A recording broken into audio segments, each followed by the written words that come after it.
আজকে বন্ধুর বাসায় যাব, হাতে মেহেদি দিয়ে এই কেন পর্যন্ত, এখান থেকে কেন পর্যন্ত এত সাজা সাজে যে বন্ধুর বাড়ি দাওয়াত খাইতে যেয়ে দেখে যে না, আমার থেকে তো আমার দোস্তর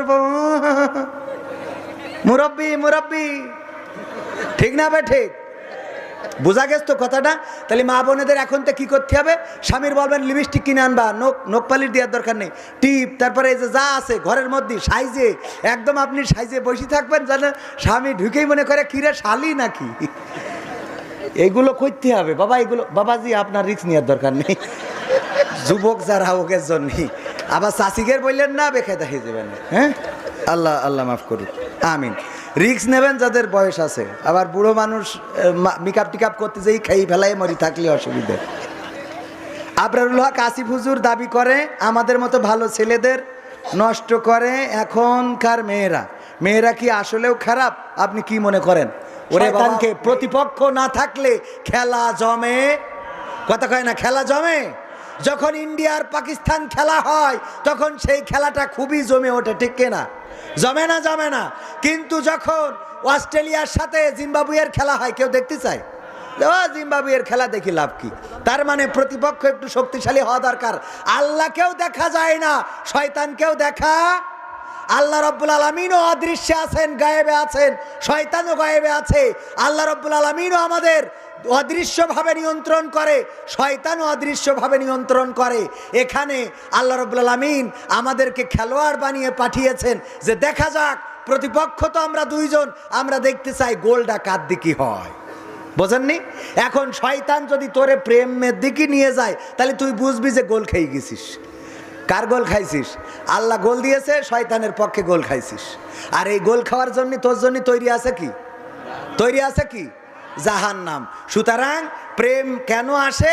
আসে শয়তান তোমার কাটি করে, কয় তোর বউ তো অত ভালো না, মকসদের বউ তো আছে না নাই? এটা হলো শয়তানের গ্যাটিজ। এই জন্যে নিজের বউ সাজাই গুজাই দেখবেন যে মকসদের থেকে তোরটা ভাল লাগে। আর আমাদের মা বোনেরাও বোঝে না, ওরা স্বামীর জন্য সাজে না। যদি আমার মুর্শিদ আলম ভাই বলে ভাত দাও, ওই গোবর দিয়ে মশাল দেয় শীতে, এবার হাতে এইখান পর্যন্ত লেগে থাকে, ওই দিয়ে ভাত বেড়ে দেয়, ঠিক না বে ঠিক? আর যদি বলে আজকে বন্ধুর বাসায় যাব, হাতে মেহেদি দিয়ে এই কেন পর্যন্ত, এখান থেকে কেন পর্যন্ত এত সাজা সাজে যে বন্ধুর বাড়ি দাওয়াত খাইতে যেয়ে দেখে যে না, আমার থেকে তো আমার দোস্তর মুরব্বি মুরব্বি, ঠিক না বে ঠিক? বোঝা গেছে তো কথাটা? তাহলে মা বোনেদের এখন তো কি করতে হবে? স্বামীর বলবেন লিপস্টিক কিনে আনবা, নখ পালিশ দেওয়ার দরকার নেই, টিপ, তারপরে এই যে যা আছে ঘরের মধ্যে সাইজে একদম আপনি সাইজে বসে থাকবেন, জানেন স্বামী ঢুকেই মনে করে কিরে শালি নাকি। এইগুলো করতে হবে বাবা, এগুলো বাবাজি আপনার রিস্ক নেওয়ার দরকার নেই, যুবক যারা ওকের জন্য। আবার চাষিকের বললেন না, বেকায়দা হয়ে যাবেন। হ্যাঁ, আল্লাহ আল্লাহ মাফ করুন, আমিন। রিস্ক নেবেন যাদের বয়স আছে। আবার বুড়ো মানুষ মেকআপ টিকআপ করতে যেই খাই ফেলাই মরি থাকলে অসুবিধে। আবরারুল হক আসিফ হুজুর দাবি করে আমাদের মতো ভালো ছেলেদের নষ্ট করে এখনকার মেয়েরা। মেয়েরা কি আসলেও খারাপ? আপনি কি মনে করেন? ওরে বাবা, মেয়েরা খারাপ হবে কেন? মেয়েরাও খারাপ না, ছেলেরাও খারাপ না, বনি আদম। এরা কি? বনি আদম, আদমের সন্তান। খারাপ হইল শয়তান। খারাপ কিরা? এই শয়তান কাটি করিয়েছে, এর জন্য ভুল পথে চলে গিয়েছেন। এই ভুল পথ থেকে যারা ভালো পথে চলতে পারে তারাই প্রকৃত অর্থে মানুষ। আর যারা শয়তানের ফাঁদে পা দেয় এরা মানুষ না, এরা নষ্ট হয়ে যায়, ধ্বংস হয়ে যায়, দুনিয়া শেষ করে, আখিরাতটাকেও শেষ করে, বলেন ঠিক কিনা? আর এই ফাঁদে মেয়েরাও পা দেয়, ছেলেরাও পা দেয়। সুতরাং আমরা কেউ ফাঁদে পা দেবো না, আল্লাহ সেই তৌফিক দান করুন। ওয়া মা তৌফিকি ইল্লা বিল্লাহ। হুজুর মাহফিল শেষ হওয়ার আগে একটু কালেকশন করে দিয়েন, বিশেষভাবে অনুরোধ রইল। টাকার কথা তো জোরে পড়া হয়ে গেছে, এ তো আসতে পড়লি তাও তো একটু বাইন্দে সাইন্দেতে আপনাদের কাছে টাকা চাতাম। শোনেন, আমি কালেকশনের আগে আর একটা কথা বলি, সেটা হলো আমার লেখা বই 101টারও বেশি গান আছে, অল্প কয়েকখান আছে আমার ক্যামেরা পার্সনের কাছে। এখান থেকে সংগ্রহ করার চেষ্টা করবেন, 100 টাকা করে দাম। এই গানগুলো শিখবেন। আমি যে আলোচনাটা করতে চাইলাম সূরা তাহার 55 নম্বর আয়াত মনে আছে? এই আলোচনা আজকে করা তো সম্ভব হইল না, কারণ সময় অল্প। আমার 2 ঘন্টা লাগে ওয়াজ করতে, তো সময়। এই যুবক, এখনো দোয়া শেষ হয়নি, তোকে বিয়ের জন্য দোয়া করবো না, এক্ষুনি চলে গেলি হবে? দোয়া করবো, একটুখানি বসে শোনা, একটুখানি বসো। ও শোনা, এই নেটওয়ার্ক ছাড়া কি ব্যাপার, কি বসে শোনা?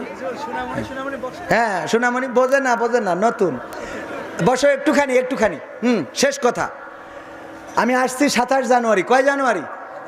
27 জানুয়ারি। মুহতারাম উনি যেহেতু আপনাদের নেতা, আমাদেরও নেতা, আগের সময় নেতারা বলতো হুজুর ডানি বলেন বাই বলেন, আমরা শুনিছি না শুনি নাই, এখন আমাদের নেতারাও বললে আমরা এখন শেষ কথা, আমি ওই আয়াতটার পরে আলোচনা করব। কোথায়?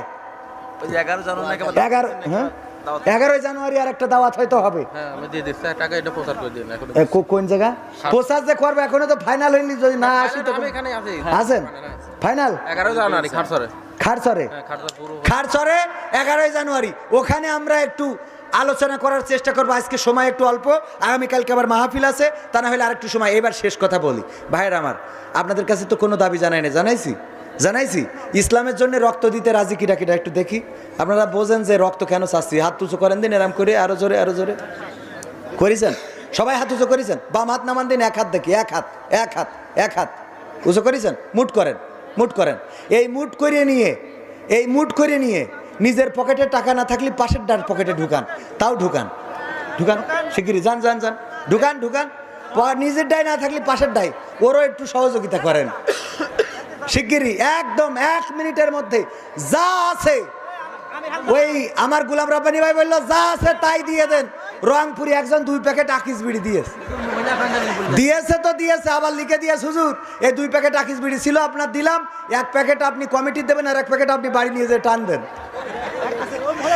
মা বোনেরা যা আছে আগামী দিনে এসে মা বোনদের ওয়াজ করবো।